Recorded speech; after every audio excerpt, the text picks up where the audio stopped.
আমার মা এখন সাজুগুজু করছে। আমার রাজেশ্বরী পরমা সুন্দরী আমার মা। মায়ের সাজটা কেমন হচ্ছে, শাড়িটা পরানো, সবাই কমেন্ট করে নিশ্চয়ই বলবে। মায়ের পুজো চলছে, পুজোর আগে তো আমাদের মাকে একটু সাজাতে হবে। আর পুজোর আগে আমাদের মা যে শাড়িটা পরেছিল, এবার মা যে সারা বছর যে শাড়িটা পরে থাকবে, পুজোর সময় যে শাড়িগুলো পরেছে একটা একটা করে মাকে পরিয়ে দেব। শাড়িটা পরানো হয়ে গেছে, মায়ের গয়নাগুলো পরিয়ে দিয়েছি, কারণ যেদিন বার থাকে সকালেই আমি পরিয়ে দিয়েছি সব গয়না। আর এখন শাড়ি পরছে।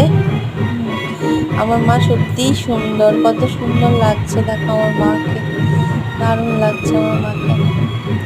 সবাই কিন্তু কমেন্টে বলে যাও জয় মা, মাকে দর্শন করে যাও।